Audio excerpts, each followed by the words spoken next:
자, 오늘 성경 본문 말씀은 누가복음 2장 8절에서 11절 말씀입니다. 우리 한번 합독하도록 하겠습니다. 그 지역의 목자들이 밤에 밖에서 자기 양들을 지키더니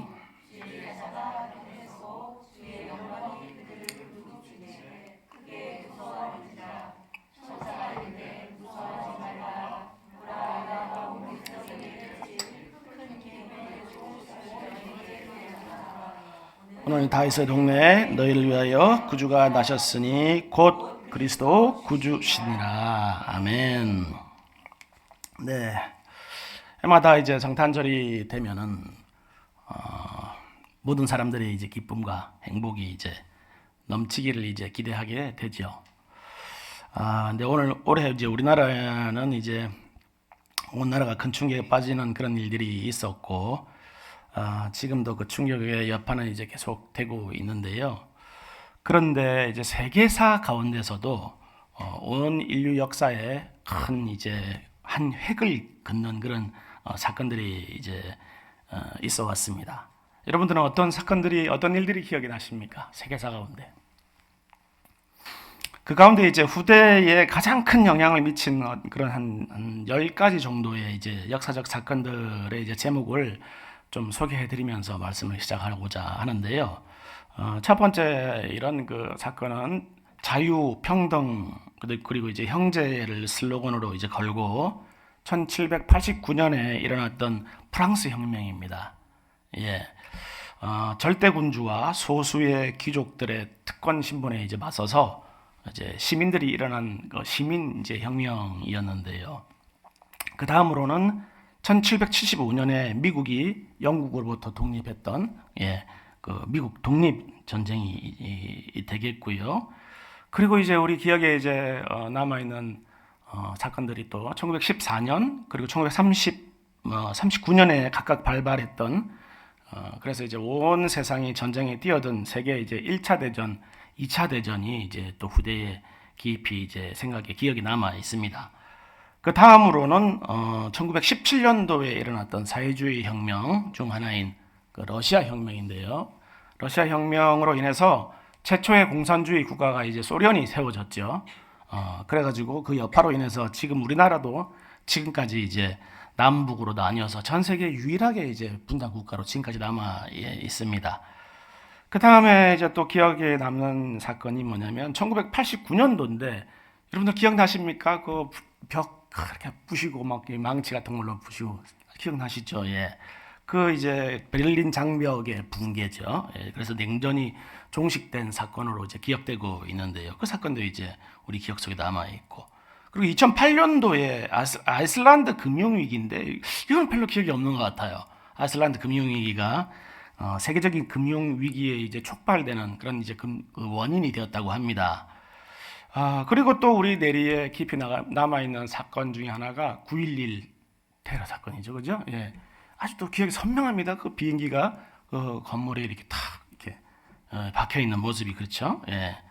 그리고 아랍의 봄이라는 이름으로 현재도 이제 진행 중인 사건인데 아랍 국가들에서 일어난 그 부패한 정부에 대한 그 반정부 그리고 민주화 운동 혁명으로 2010년부터 시작돼 가지고 지금까지 이제 계속 그 아랍권 국가들 사이에서 이제 진행되고 있다고 해요. 그리고 이제 우리 겪었지 않습니까? 코로나. 예, 코로나 2019년부터죠. 3년, 4년 정도 코로나 수많은 이제 생명들이 희생되는 코로나 이제 우리 기억에 남아 있고요. 그런데 이 모든 사건들과는 비교조차 할 수 없는 엄청난 일이 하나 있었습니다. 이게 뭐냐면 여러분 뭘 상상하고 계십니까 지금? 뭐냐면 맞아요. 바로 2000년 전에 베들레헴에서 예수 그리스도가 탄생하신 사건입니다. 여러분들 생전에 산전수전 별의별 일 다 겪으셔가지고 이제 별로 놀랄 일도 없으세요. 그랬지 뭐 이 정도. 왜일까요? 왜 이 소식이 이렇게 세상의 모든 다른 사건들과는 비교조차 할 수도 없는 놀라운 일이 되는 것일까요? 왜 그럴까요? 왜냐하면 우주와 만물을 창조하시고 다스리시는 그 하나님이 인간의 육체를 입고 우리와 같은 모습으로 이 세상 안으로 들어오신 일이기 때문입니다. 놀랍죠? 하나님이 우리가 사는 세상 안으로 들어오신 거예요. 그런데 이제 이 일이 우리에게는 이렇게 놀랄 일이지만 세상에서 볼 때는 전혀 놀랄 일이 아닙니다. 왜 그러냐면은 세상은 하나님이 존재하고 계신다는 것도 사실은 믿지 않죠. 그런데 그 하나님이 인간의 육체를 입고 이 땅에까지 오셨다고 하니까 더더욱 이제 믿기지가 이제 않는 겁니다. 마치 불교를 창시한 사람이 이제 석가모니인 것처럼 예수님은 기독교를 창시한 그저 한 사람이다. 이렇게 생각을 하는 것이죠.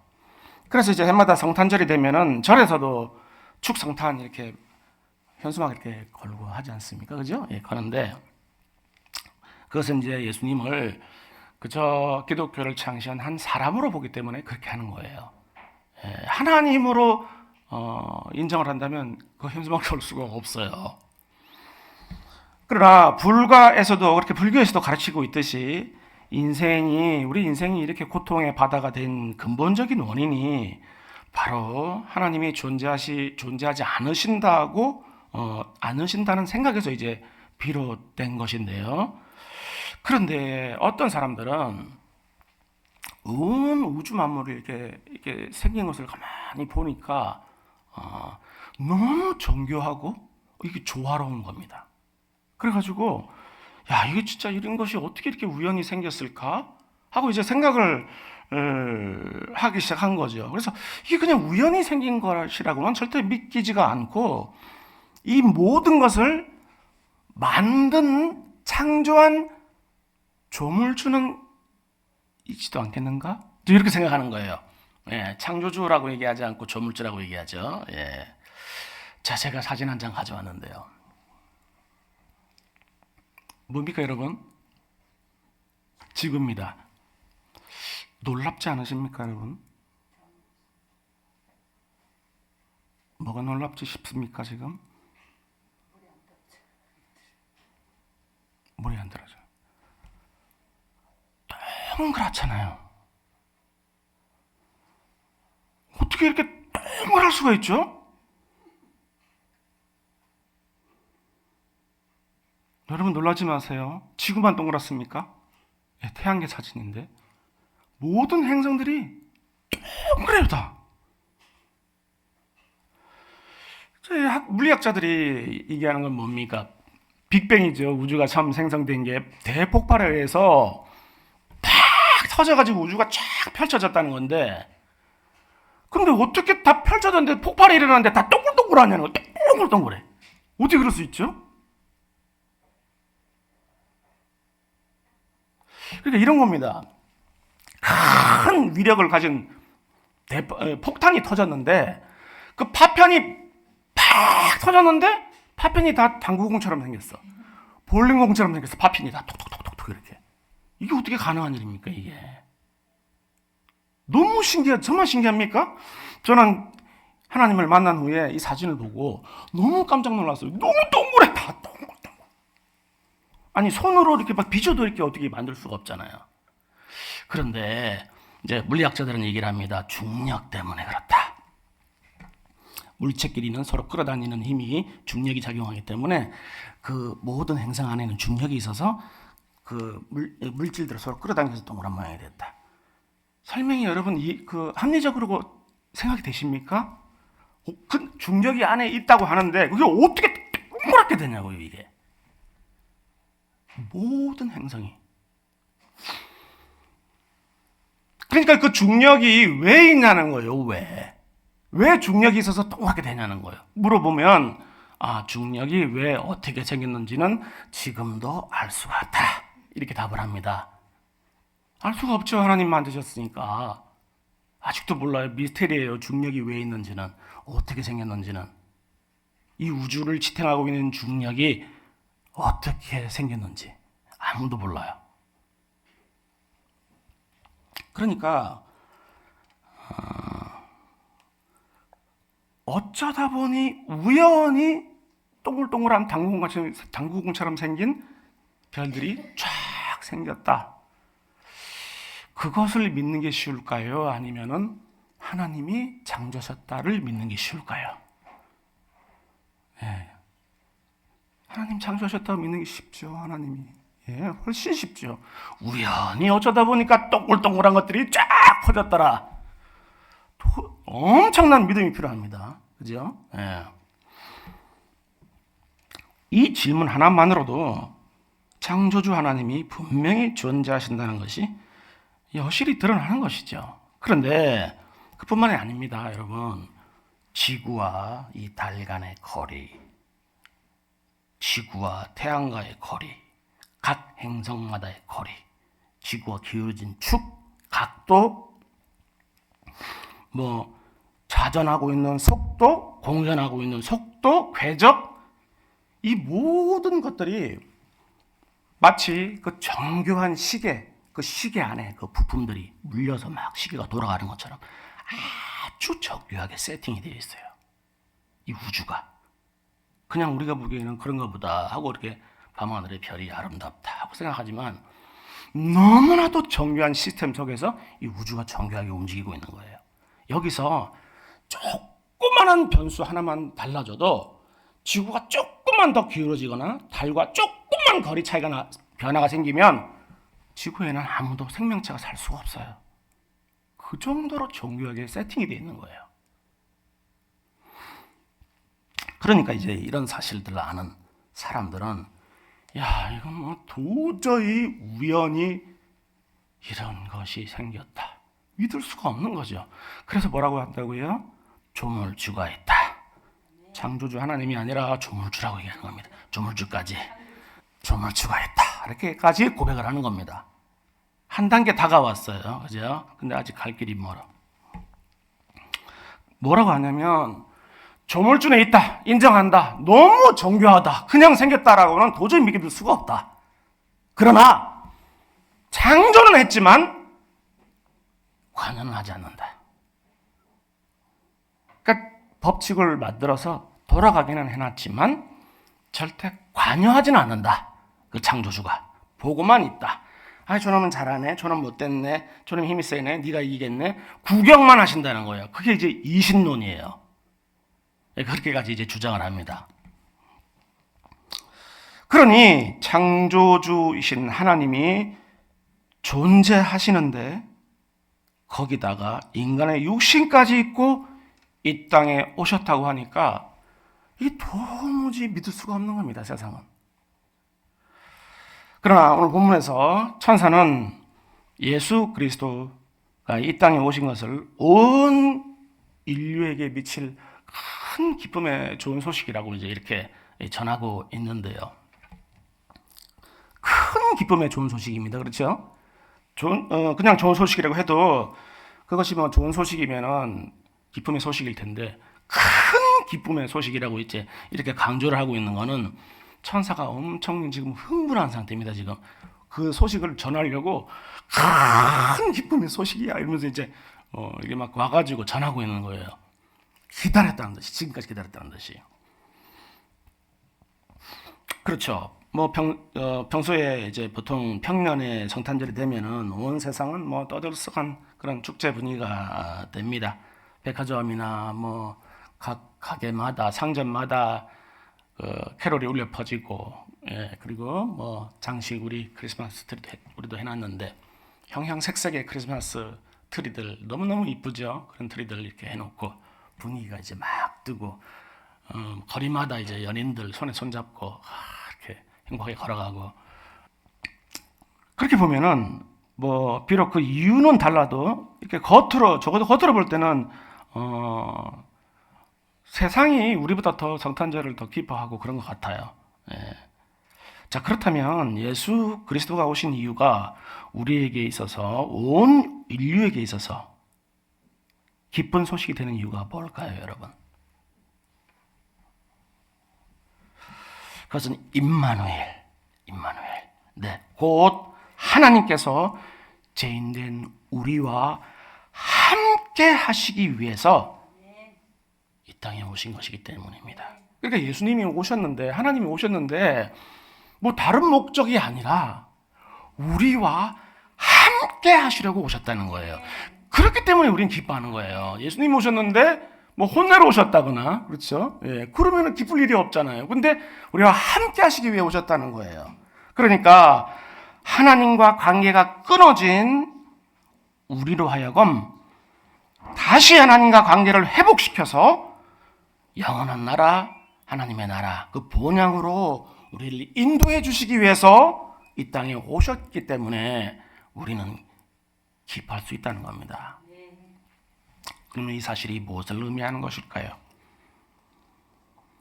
그러니까 이런 겁니다. 예수님이 우리와 함께 하시겠다는 의미는 이런 거예요. 목자 이런 양 같은 우리를, 그래서 어디로 가야 할 줄 몰라요. 우리가 살아가는데, 인생을 살아가는데 무엇을 위해서 살아야 되고 어떻게 살아야 되고 어디로 가야 될지 전혀 몰라서 늘 유리방황하고, 다른 사람의 목적이, 인생의 목적이 내 목적처럼 여겨가지고 그냥 세상을 따라가고 다른 사람들 따라가고, 그러다 이 길이 아니네 저 길이 아니네 그렇게 방황할 수밖에 없는 그런 우리를 손을 꽉 잡고 같이 동행해 주시기 위해서 오셨다는 겁니다. 예. 그렇게 잠시 이 세상에 있다가 금방 사라질 안개와 같은 우리를 영원토록 빛나는 하늘의 별이 되게 하기 위해서 예수님이 오셨다는 거예요. 이름도 빛도 없는 우리, 그렇죠? 자녀로 삼아서 왕의 자녀가 되게 하시기 위해서 오셨다는 겁니다. 여러분 상상 가십니까? 여러분들 다 왕의 자녀예요. 공주고 왕자예요, 다. 예. 여러분들 거울 보시고 난 아닌 것 같은데 실망하시면 안 됩니다. 여러분들 다 공주고 왕자예요. 네. 너무너무 이쁘고 너무너무 핸섬하고 멋지십니다. 하나님은 다 그렇게 보시는 거예요. 자기 자식은 고슴도치도 이쁘잖아요. 하나님 보실 때 다 이쁜 거예요. 네. 그렇게 아무것도 손에 쥔 것 없이 빈손으로 우리가 왔던 곳으로 돌아갈 수밖에 없는 우리 운명인데, 그런 우리로 하여금 하나님 나라를 직접 상속해 주셔서 그 나라의 상속자가 되게 하시기 위해서 오셨다는 겁니다. 여러분들 다 부자입니다. 그렇죠? 이제 예, 장고 걱정하지 마세요. 다 여러분들 거예요. 자격 없고 허물 많은 우리지만 훗날 온 우주와 만물을 다스리고 통치하는 통치자로 세우기 위해서 예수님이 오신 겁니다. 와, 여러분 기대하셔야 돼요, 정말. 그러니까 예수님은 이 모든 은혜를 값없이 우리에게 주시기 위해서 이 땅에 오신 것입니다. 그런데 조건이 있어요, 조건이. 예, 그 조건이 뭘까요? 조건이 있는데, 조건이 뭐냐면 이 모든 은혜를 받아 누리기 위해서는 반드시 우리가 하나님을 떠나서 하나님 말씀에 불순종하고 살아온 죄값을 먼저 치러야 된다는 겁니다. 갑자기 급우울 모드. 예, 큰일 났다 이거 어떻게? 우리가 치를 수 있을까요? 우리의 죄값을? 예, 없죠. 우리는 없죠. 예. 우리나라 불가에서 스님들 가운데 이제 아주 유명하신 분들이 몇 분 계신데, 그 가운데 이제 성철 스님이라고 계세요. 여러분 아시죠? 성철 스님. 1993년도에 타계하셨는데요. 성철 스님이 이제 남긴 유언이 당시에 이제 불가에서뿐만이 아니라 우리나라 전체에 큰 충격을 이제 던졌습니다. 이제 성철 스님이 천재셨어요. 10살 때 그 모든 그 유서, 경서들을 다 독파하셨답니다. 10살 때. 그 뭐 10살 때 한글도 잘 모를 때인데 뭐 그거를 모든 유서 경서를 다 독파하시고 청소년 때 이미 동서양의 모든 철학, 문학, 논리학 이런 이제 이 학문들을 청소년 때 다 마스터하셨어요. 끝. 뭐 성경도 당연히 공부하셨겠죠, 그죠? 예, 다 공부를 끝내고 불가에 이제 들어오신 거예요. 그리고 이제 속세하고 인연을 다 끊고 어떻게 하셨냐면 눕지 않고 이렇게 절대 눕지 않고 8년 동안 수행을 하셨답니다. 예, 고행이죠. 눕지 않고. 그리고 10년 동안은 아예 사람을 누구도 안 만나고 혼자 사셨대요. 혼자서 무인도에 들어가신 것처럼. 예, 그렇게까지 이제 수행을 하셨는데 유명한 일입니다. 이 얘기가 지금. 근데 그분이 성철 스님이 타계하시면서 이런 말을 남기고 유언처럼 남기고 떠나셨어요. 뭐라고 하셨냐면 지옥의 슬픔이 나를 애워쌌으며 사망의 올무가 내 앞에 있도다. 우리 무슨 성경 구절인 줄 알았어요. 처음에 저는. 그죠? 이제 목사님이 하신 얘기가 아니라 지금 시편 얘기가 아니라 지금 성철 스님이 하는 얘기예요. 한평생 남녀 무리를 진리가 아닌 것을 진리라고 속인 죄가 너무 커서 나는 지옥으로 떨어진다.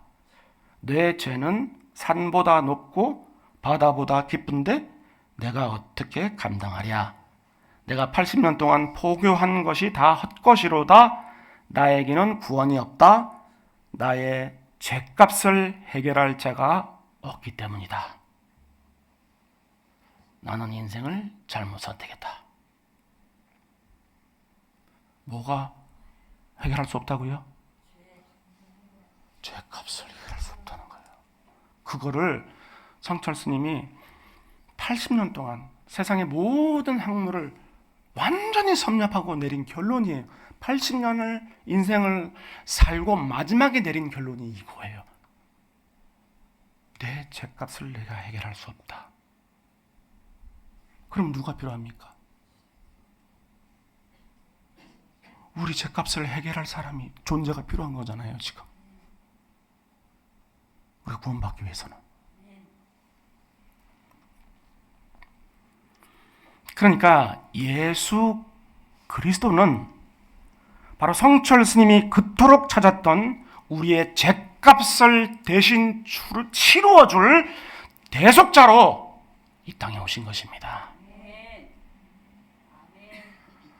바로 이 사실이 하나님께서 친히 우리와 함께 하시기 위해 이 땅에 오신 기쁜 소식이 되는 것이죠. 그렇기 때문에 우리는 예수님이 오신 게 기쁜 거예요. 그렇기 때문에 천사가 그 흥분을 이기지 못하고 우리는 우리 스스로를 구원할 수 없기 때문에 너네 살았어 이제 됐어 걱정하지 마 예수님 오셨어 예수님 손만 잡아 뭐 이러고 막 달려와서 막 외친 거예요. 지금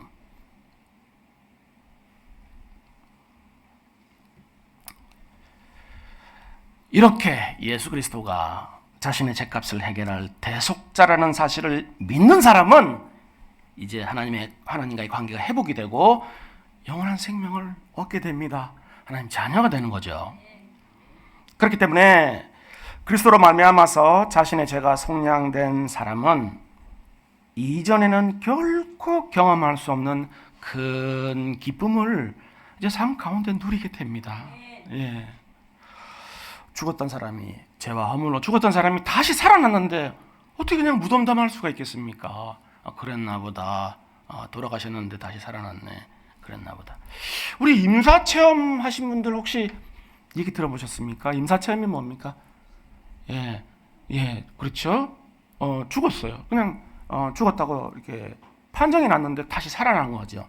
근데 그분들이 다시 살아나면은 한결같이 이제 어떤 특정한 모습을 보이는데 뭐냐면 인생이 180도 완전히 바뀐다는 거예요.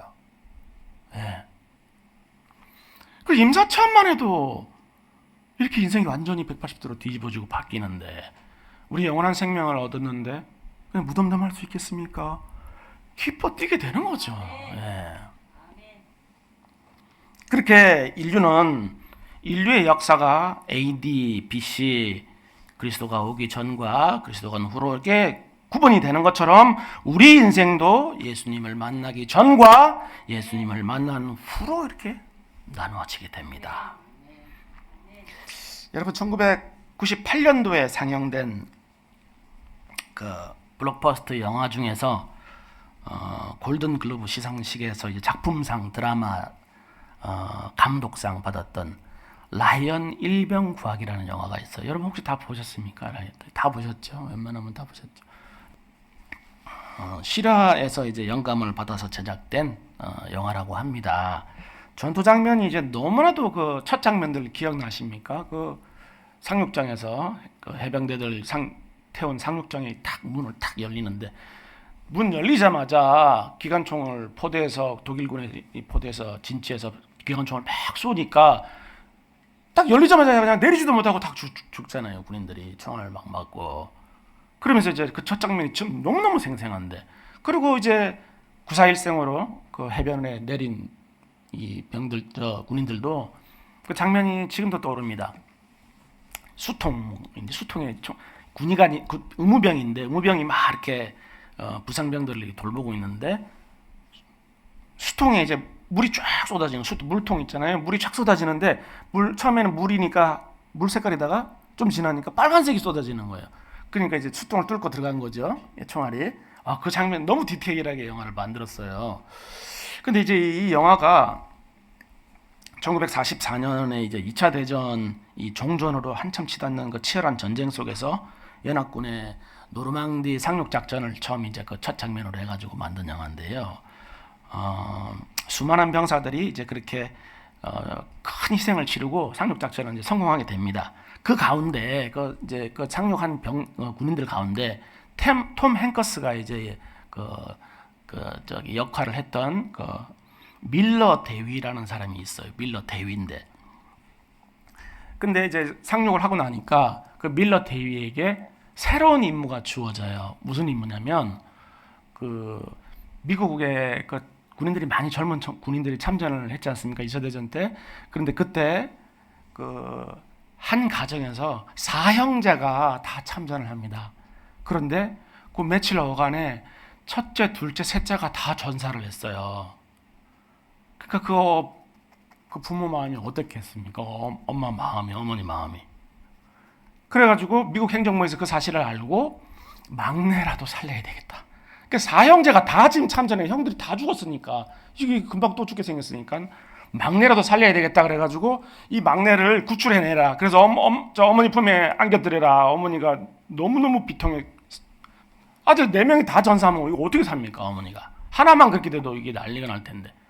그래서 그 밀러 데이한테 임무를 주게 되는 거, 팀을 만들어서 가서 라이언 일병을 어디 있는지 찾아내가지고 다시 본국으로 돌려보내는 임무를 받게 되는 거예요. 근데 이제 그렇게 해가지고 팀을 꾸려가지고 7명이 이제 가서 그 라이언 일병을 찾으러 가는 건데, 그 라이언 일병이 어디 있냐면 독일군 제일 그 부대 그 있는 제일 가운데 한가운데 포위가 되어 있는 겁니다 지금. 그래가지고 이제 그 라이언 일병을 구하러 가면서 뭐 전투가 계속 있지 않았겠습니까? 그래서 이제 우여곡절 끝에 찾았는데 가자 그러니까 라이언 일병이 뭐랬냐면 못 갑니다. 왜? 지금 몇 명 남지도 않았는데요. 다리 건너서 독일군이 넘어오는데 이걸 막아야 되는 우리 임무를 받았는데 저 혼자 살 거라고 할 수 없어요. 이러는 거예요 지금 라이언 일병이.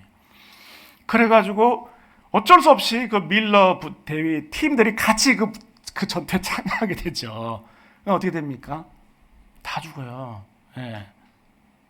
근데 이제 그 전에 그 라이언 일병을 구하러 오기 전에 그 팀원들이 어떤 생각이 들었냐면, 팀원들한테 한 사람의 생명을 구하기 위해서 한 사람의 생명의 가치가 우리 7명, 8명의 생명의 가치보다 더 귀하냐, 지금 이 얘기가 나오는 겁니다.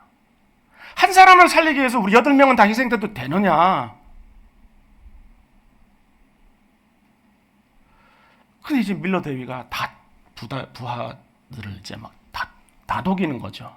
네, 다 독여가지고, 그래서 결국은 이제 구출하려고 하게 되는데 결국은 다 죽고 마지막에 밀러 대위도 죽으면서 마지막에 한마디를 이제 라이언 일병에게 남기죠. 뭐라고 했냐면, 우리의 희생을 헛되게 하지 마라.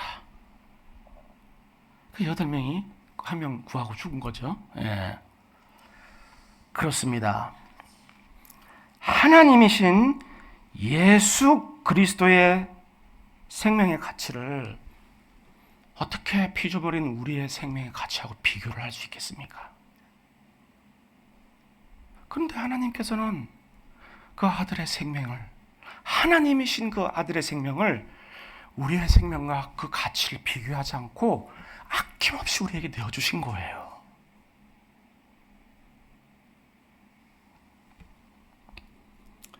그리고 예수 그리스도께서는 십자가에서 자신의 생명을 내어주시면서 그것을 결코 희생이라고 생각하지 않으시고 기쁨으로 내어주신 겁니다. 그렇기 때문에 예수 그리스도가 오심과 그분의 죽으심이 우리에게 진정한 기쁨이 될 수 있는 것이죠.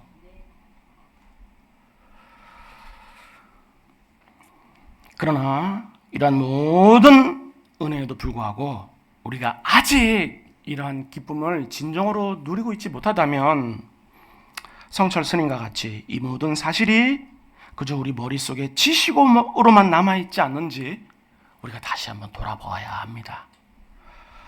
옛날 어떤 시인이 이렇게 얘기를 했어요. 우리의 머리와 우리의 심장의 이 거리는, 머리와 심장의 거리는 우주 끝에서 우주 끝까지 거리와 같다. 이 지식이 우리 심장으로 내려오기까지가 그렇게 긴, 먼 거리가 있다는 겁니다. 그렇습니다. 이 사실이, 이 진리가 우리의 진정한 기쁨이 되기 위해서는 우리 머릿속에서 어디로 가야 됩니까? 이제 우리 심장으로 옮겨가야 돼요. 그래야 그 지식이 살아나는 거예요. 차갑게 식어있던 이 진리가 이제는 활활 타오르는 불붙는 진리가 되어야 된다는 겁니다. 심장으로 옮겨와야 돼요.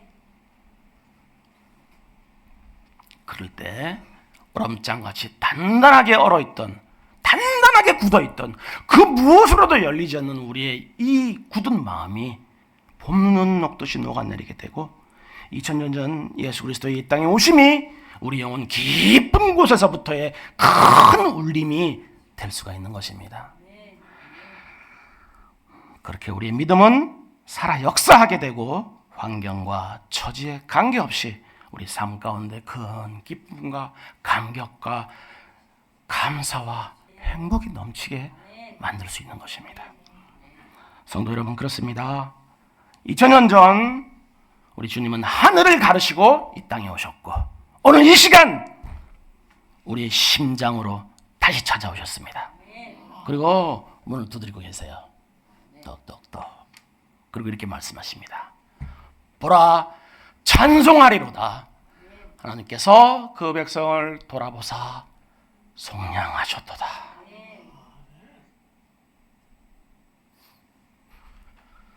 우리 주님 우리를 살리시기 위해서 오셨습니다. 복된 성탄절날 이 위대한 예수 그리스도의 초청에 아멘으로 화답하시고 이 땅에서부터 천국을 누리는 여러분 모두가 될 수 있기를 주님의 이름으로 간절히 축원하겠습니다.